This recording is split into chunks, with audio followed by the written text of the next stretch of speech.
Welcome back to LEX 18's Crime Stopper Special. Lexington police have identified a suspected gunman wanted in connection to a 2014 murder. Problem is they still can't find Javon McGee.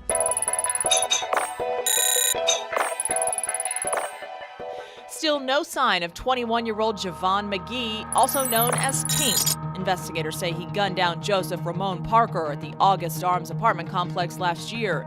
McGee's sister said he had just served time in prison for a robbery he committed at 15 years old. She tells LEX 18 she wants justice for the victim. Just after 4 a.m. on November 19th, two people wearing masks burst into the speedway on New Circle Road. You can see in the surveillance footage as they confront the store clerk at gunpoint, forcing him to get behind the counter where the cash register is. When they get back behind the counters, they begin making demands for the money in the cash register and begin to get very physical. As the clerk is trying to get the money, one of them shoves the gun into his face. A much more aggressive move than police say they've seen in the past. The crooks got away with about $200 and $300 worth of cigarettes. As far as business burglaries go, this one is pretty textbook. Now what we've seen is people that are waiting for a crime of opportunity. Use a crowbar to pry your way in and go toward exactly what you came for. They quickly go to work behind the counter and they actually steal several cartons of cigarettes along with a couple $100 from the cash register. They did it overnight under the cover of darkness outside, but you can clearly see inside is lit up quite brightly. This is have full street frontage on Southland Drive. Windows, you can see inside, the lights are all on to deter people from doing this type of activity when the business is closed. So these individuals obviously knew what they wanted and knew how to accomplish their goal. Some of the clothing, and we're hoping that our viewers can identify, is very unique. Some of the camouflage patterns very unique. Police believe these two could be career crooks, which is why they want them caught quickly. But if they're this calculated, that there's a good chance that they're going to continue this pattern of conduct until they're caught. The timestamp on this surveillance video reads a few minutes before 10 o'clock a.m. on a Monday morning. Sort of a strange time for a crook to be rooting through a business set to open any minute.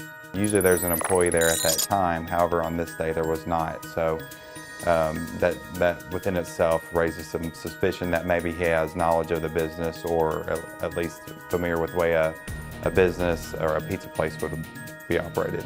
On this day, the employee set to open was just a little late, but what he found was their back door pried open, and what little change they had in the register gone. Unfortunately, when they reviewed their security cameras, it didn't offer much in terms of leads because he was so well covered. But what he's covered with could crack the case. Look at the cross on his shirt and the intricate design on the back. He's also wearing a bizarre-looking mask and a pink bandana. Lexington police say they've had several break-ins in the South Broadway and Versailles Road corridor, so if you see anything suspicious, report it immediately. And if there is someone out there, to please contact the police department. It's easier for us to come out and talk to people and maybe find out who they are than to go backwards and try to track down who was out there within the last couple of days. It's the little machine that clones your credit card and the shopping sprees begin. As far as the time frame goes, it can happen in just a matter of seconds. Edwin Rogg is all too familiar with the scam now. It became personal for the Northern Kentucky man this past February after dinner with his wife in Lexington. The girl said, come back and said, I'll take your pay now, or card, or whatever you're going to use. Disappeared for about 15-20 minutes. And then brought the card back to us. 24 hours later, a call from his bank telling him his card had been used at Lowe's and GameStop. The damage, over $1,000. And this is a photo of the man police say did it. As of right now, we've got at least 5 victims, possibly 7 that we're aware of. Lexington police don't want to identify the restaurant. Their intent isn't to damage the reputation of the business because of one worker or a man who may be an acquaintance. They just want to know who he is.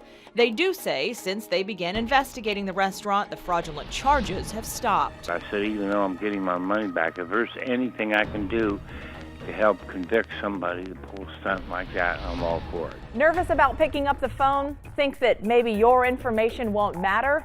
No matter how insignificant you may think your tip is, any type of detail could help make or break a case. Give Crime Stoppers Tip Line a call, 859-253-2020. can also leave an anonymous tip on Facebook or email.